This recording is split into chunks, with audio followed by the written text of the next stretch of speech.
Hello मित्रों, मैं मानवेंद्र आपका हार्दिक स्वागत, हार्दिक अभिनंदन करता हूं निर्वाण एकेडमी के इस ऑनलाइन प्लेटफॉर्म पर।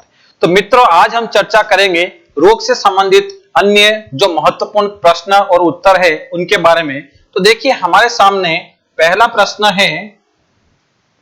प्रश्न है एड्स का कारण कौन होता है, यानी एड्स जो होता है उसका पैथोजन कौन सा है। तो ये तो हमें पता है कि एचआईवी होता है, ये सभी को पता है, लेकिन एचआईवी जो होता है उसके अंदर अगर देखें तो एचआईवी के अंदर यहां पे पाया जाता है आरएनए, और आरएनए जो पाया जाता है उस आरएनए को ही कहा जाता है, या जिस वायरस में आरएनए पाया जाता है उस वायरस का अन्य नाम होता है रिट्रोवायरस। क्या बोला जाता है? रिट्रोवायरस। तो यहां पे पॉइंट देखेंगे कि एड्स का कारण है, या कह सकते हैं एड्स का पैथोजन कौन सा है, तो इसमें लिखा है रिट्रोवायरस, और एचआईवी को रिट्रोवायरस भी कह सकते हैं। तो 2 पॉइंट है, यानी दूसरा नंबर वाला है वह सही रहेगा। फिर थोड़ा सा आगे की ओर बढ़ेंगे और नेक्स्ट क्वेश्चन है हैजा, कुष्ठ तथा डिप्थीरिया होते हैं। अब देखो, अ में लिखा है वायरस जनित, तो वायरस जनित बिल्कुल भी नहीं होते हैं। ब में दे है प्रोटोजनित जनित, तो प्रोटोजोआ जनित भी नहीं है। स में है बैक्टीरिया जनित, तो ये तीनों बैक्टीरिया जनित ही होते हैं। तो इसमें आंसर जो है वह तीसरा हो जाएगा। फिर इसके बाद में नेक्स्ट क्वेश्चन है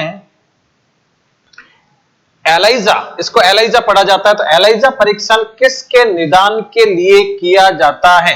कहने का मतलब यह है कि कौन से रोग का परीक्षण जो है, या कौन से रोग का टेस्ट करने के लिए एलाइजा का यूज किया जाता है, या कौन से रोग का जो टेस्ट है वह एलाइजा है। तो इसका आंसर क्या रहेगा? तो देखिए, अ में है एड्स, फिर है टाइफाइड, फिर है मलेरिया, फिर है प्लेग। तो इसका आंसर रहेगा एड्स। तो एड्स जो होता है उसमें मुख्यतः 3 प्रकार के परीक्षण किए जा सकते हैं। पहले परीक्षण का नाम होता है एलाइजा, और एलाइजा की फुल फॉर्म भी पूछी जा सकती है। फुल फॉर्म रहती है एंजाइम लिंक्ड इम्यूनोसॉर्बेंट एसे। और ये भी पूछा जाता है कि ये जो एलाइजा टेस्ट होता है उसमें एंटीजन का परीक्षण किया जाता है या एंटीबॉडी का परीक्षण किया जाता है। तो एलाइजा टेस्ट होता है तो उसमें मित्रों ध्यान रखना, एंटीबॉडी का परीक्षण किया जाता है, एंटीबॉडी का टेस्ट किया जाता है। दूसरा जो टेस्ट है एड्स का, उसका नाम होता है वेस्टर्न ब्लॉट टेस्ट। क्या होता है? Western blot test. और यह भी पूछा जाता है कि जो वेस्टर्न ब्लॉट टेस्ट होता है उसमें एंटीजन का टेस्ट करेंगे, एंटीबॉडी का टेस्ट करेंगे। तो वेस्टर्न ब्लॉट टेस्ट में एंटीजन का परीक्षण या एंटीजन का टेस्ट किया जाता है। तीसरा जो टेस्ट है उसका नाम होता है पीसीआर टेस्ट। पीसीआर टेस्ट का मतलब होता है पॉलीमरेज चेन रिएक्शन टेस्ट। और पीसीआर टेस्ट में जो वायरस है उस वायरस में अगर कोई वायरस डीएनए वायरस है तो उसका डीएनए का टेस्ट किया जाता है, और अगर एचआईवी है तो एचआईवी में वैसे भी आरएनए पाया जाता है तो उसके आरएनए संबंधित टेस्ट किया जाता है।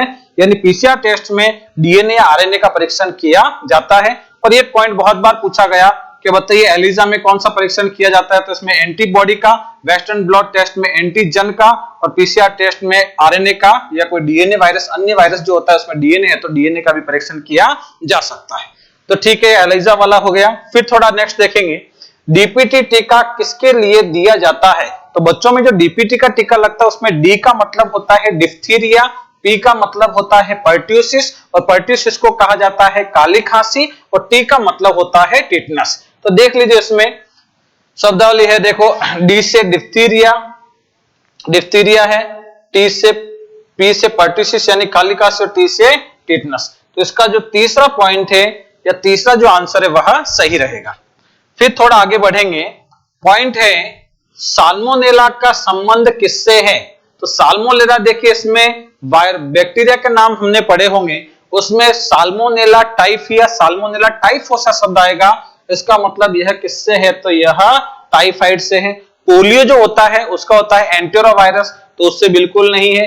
टीबी जो है उसके नाम रहे, उसके जो बैक्टीरिया उसका नाम रहेगा माइकोबैक्टीरियम ट्यूबरक्यूलोसिस, तो वह भी नहीं है। और टिटनस जो होता है उसके बैक्टीरिया का नाम रहता है क्लोस्ट्रिडियम टिटेनी, तो वह भी नहीं है। बाकी सभी अन्य नाम है। तो टाइफाइड है साल्मोनेला टाइफी, साल्मोनेला टाइफोसा, तो वह टाइफाइड से संबंधित है। फिर आगे बढ़ेंगे, निम्न में बैक्टीरिया जनक रोग है, यानी कि कहने का मतलब बैक्टीरिया या जीवाणु के कारण होने वाला रोग कौन सा है।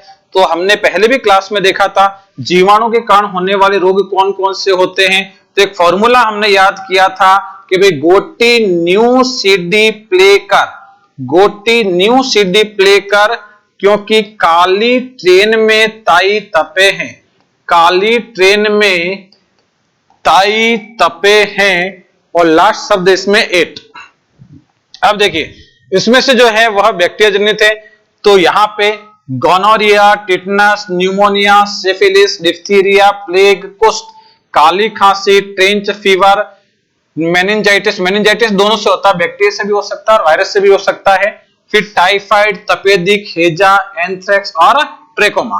तो यहाँ पे लिखा है, देख लो इसमें से कौन सा रोग मिल रहा है। तो देखो लास्ट में कर्ष से हमने याद रखा था, कुष्ठ या कुष्ठ भी कहा जाता है, कुष्ठ भी कहा जाता है, कोड भी कहा जाता है, लेप्रोसी भी कहा जाता है, और इसको हैंसन का रोग भी कहा जाता है। एक बार यहां से क्वेश्चन पूछा गया कि हैंसन के रोग के नाम से किसे जाना जाता है, तो आंसर क्या था उसमें, कुष्ठ को जाना जाता है। फिर थोड़ा आगे की ओर बढ़ेंगे, आगे का नेक्स्ट पॉइंट है रोग में भारत से समाप्त होने वाला, यानी कि कहने का मतलब कि वह रोग जो भारत में समाप्त होने वाला है, यानी कि जो हाल ही में समाप्त हुआ है। तो एक तो पॉइंट ये ध्यान रखना कि देखो भारत में ये जो चेचक है यह तो बहुत पहले ही समाप्त हो चुका है, और विश्व से 2 रोगों का पूर्ण उन्मूलन कर दिया गया, यानी पूर्ण रूप से सफाया कर दिया गया है, एक तो चेचक का और एक नारू का। तो ये 2 तो पहले समाप्त हो चुके हैं। वर्तमान समय की अगर बात करें तो आपको पता होना चाहिए कि WHO ने वर्ल्ड हेल्थ ऑर्गेनाइजेशन ने भारत को पोलियो मुक्त देश घोषित किया है, पोलियो मुक्त देश घोषित किया है। और कब किया है, तो 27 मार्च 2014 को किया है। तो हाल ही में भारत से समाप्त होने वाला कौन सा है, तो वर्तमान समय में कौन सा समाप्त हुआ है, पोलियो जो है वह पूर्ण रूप से समाप्त हुआ। ये काफी टाइम पहले समाप्त हुआ था, लेकिन वर्तमान में अभी हाल ही में ये वाला समाप्त हुआ है। फिर थोड़ा आगे की और बढ़ेंगे, एजिडोथाइमिडिन औषधि का उपयोग किसके विरुद्ध किया जाता है। एजिडोथाइमिडिन जो है वह पूरे विश्व में और पूरे भारत में एक महत्वपूर्ण औषधि है, और किस रोग की औषधि है, तो वह एड्स की औषधि है। फिर इसके बाद में नेक्स्ट पॉइंट देखिए, एड्स का कारण क्या है, तो एड्स होने का कारण रहता है HIV, और HIV का फुल फॉर्म होता है ह्यूमन इम्यूनोडेफिशिएंसी वायरस। तो देख लो इसमें लिखा है, ये रहा ह्यूमन इम्यूनोडेफिशिएंसी वायरस, ये सही हो जाएगा। फिर थोड़ा आगे बढ़ेंगे, रोग वृहद स्तर पर फैलकर अधिक जनहानि करता है। तो कहने का मतलब यह है कि ऐसा रोग जो विश्व स्तर पर सबसे ज्यादा फैल देता है और ज्यादा जनता की हानि करता है, जैसे अगर बात करें कोविड-19 की, तो कोविड-19 है वह चीन का एक शहर है, उसका नाम है वुहान। इस वुहान से फैला, वुहान से फैलकर यह पूरा राज्य, और राज्य का नाम होता है हुबई, इस हुबई में फैला। हुबई के बाद में फैलने के बाद में यह पूरे चाइना में फैल गया, चाइना से फैलकर यह विश्व के अधिकांश भाग को कवर कर दिया। और ऐसा रोग जो विश्व के अधिकांश भाग को कवर कर देता है उसे कहा जाता है पेंडेमिक डिजीज। क्या बोला जाता है, पेंडेमिक डिजीज। जैसे अभी कोविड-19 था वही एक प्रकार का पेंडेमिक डिजीज है। तो यहाँ पे देखो जो विश्व के अधिकांश भाग में फैल जाए उस रोग को क्या बोला जाता है, तो तीसरा पॉइंट इसमें सही रहेगा पेंडेमिक डिजीज। और आने वाले समय में यह भी क्वेश्चन पूछा जा सकता है कि कोविड-19 निम्न में से किस प्रकार का रोग है, तो कोविड-19 ने भी विश्व के अधिकांश भाग को कवर कर लिया, तो कोविड-19 है वह भी पेंडेमिक डिजीज होगा। फिर थोड़ा आगे की ओर बढ़ेंगे, लिखा है निम्नलिखित में से कौन सा असंगत जोड़ा है, यानी कि जो सही मिलान नहीं किया गया। तो देखो मिलान करेंगे इसमें, यहां से यहां पे लिखा है एडिस एजिप्टी जो है वह काटने से येलो फीवर हो जाता है, बिल्कुल सही है, ये होता है। दूसरा पॉइंट है क्यूलेक्स जो है मच्छर, उसके काटने से हाथी पांव हो जाता है। तो ध्यान रखना क्यूलेक्स के काटने से 2 रोग हो सकते हैं, एक तो हाथी पांव रोग भी हो सकता है, और एक जो है जापानीज इंसेफेलाइटिस जो डिजीज है वह भी हो सकती है। अगर जापानीज इंसेफेलाइटिस वाला वायरस पाया गया तो जापानीज इंसेफेलाइटिस होगा, और ये वुचेरेरिया बैनक्रॉफ्टी पाया गया तो फिर ये हाथी पांव हो जाएगा। तो ये भी सही है। इसमें ग्लोसिना के काटने से निद्रा रोग हो जाता है, और निद्रा रोग का ही अन्य नाम होता है African sleeping sickness, African sleeping sickness होता है, और इसी को बोला जाता है ट्रिपेनोसोमिएसिस, ट्रिपेनोसोमिएसिस भी कहा जाता है। तो एक सिंपल पॉइंट है कि निद्रा रोग का कारण कौन रहता है, तो वह ग्लूसिना रहता है। बिल्कुल सही है। एक मक्खी होती है ग्लूसिना नाम की, उसमें ट्रिपोनेसमा ब्रूसी नाम का अगर प्रोटोजोआ पाया गया और फिर वह मक्खी हमें काट देती है, तो वो जो ट्रिपोनेसमा ब्रूसी है वह हमारी बॉडी में चला जाता है और हमारी बॉडी में जाने के बाद में मस्तिष्क को प्रभावित करता है, जिससे नींद अधिक आती है, इसलिए इसका नाम दे दिया निद्रा रोग। तो ये ग्लूसिना से ही होता है, तो ये भी सही है। तो इसमें निम्नलिखित में से असंगत जोड़ा कौन सा है, तो ये वाला जो जोड़ा है वह असंगत रहेगा। मादा एनाफिलिस जो होता है उसके काटने से सिर्फ एक ही रोग होता है मुख्यतः जो हमारे सिलेबस में, और वह होता है मलेरिया। तो इसमें ये वाला जो है वह असंगत है। इसका जो आंसर देखा जाए तो ये वाला जो है वह आंसर इसमें रहता है, ये वाला आंसर। ठीक है, बाकी इसमें असंगत ये वाला जोड़ा रहेगा, बाकी सब क्या, तो बाकी सब इसमें संगत रहेगा। फिर इसके बाद में थोड़ा आगे की ओर बढ़ेंगे। नेक्स्ट पॉइंट है हेपेटाइटिस बी जो यकृत को संक्रमित करता है वह किसके कारण होता है, तो हेपेटाइटिस बी का वायरस होता है, वायरस जनित रोग होता है। तो इसमें दे दिया कौन सा होता है, तो आंसर क्या है, वायरस। फिर थोड़ा आगे की ओर बढ़ेंगे। नेक्स्ट पॉइंट है निम्नलिखित में से वायरस जनित रोग कौन सा होता है, तो वायरस जनित में देखो डिप्थीरिया जो है वह तो बैक्टीरिया है, जुकाम जो है वह वायरस से होता है, तो बैक्टीरिया वायरस दो हो गया, तो ये नहीं होता दोनों। फिर पोलियो और एड्स के बारे में क्या था, पोलियो है वह वायरस जनित और एड्स है वह भी वायरस जनित ये होता है। पर्टिसिस जीवाणु जनित होता है और एड्स वायरस जनित होता है, तो ये दोनों में गलत हो गया।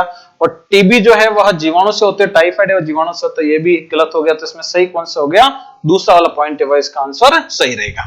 फिर थोड़ा आगे की ओर बढ़ेंगे। नेक्स्ट पॉइंट है गोनोरिया कौन करता है। अब देखो गोनोरिया को, गोनोरिया है उसको बुक्स में गोनोरिया भी लिख दिया जाता है। ये जो गोनोरिया है, गोनोरिया का है या किसके द्वारा होता है, कहने का मतलब ये है, यानी इसका पैथोजन कौन सा है, तो इसके पैथोजन का नाम होता है नीसेरिया गोनोरिया, इसे बोला जाता है नाइसेरिया गोनोरी। अंग्रेजी में इस टाइप में लिखा जाता है नाइसेरिया गोनोरोई,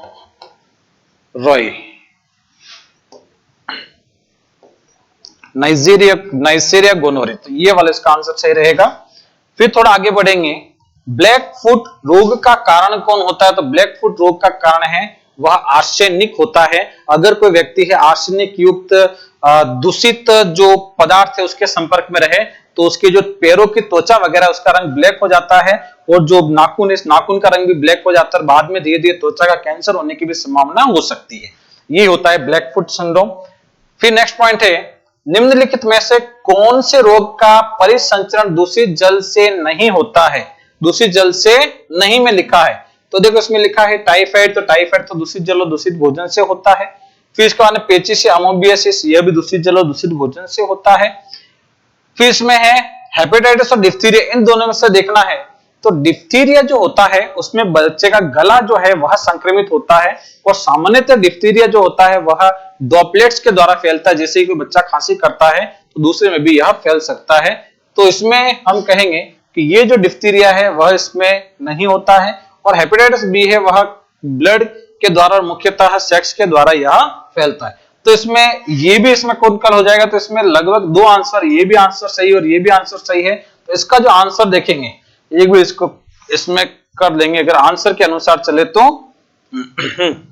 इसमें देखेंगे तो इसमें ये वाला भी सही हो सकता है, ये वाला भी सही हो सकता है, दो आंसर इसमें सही हो सकते हैं।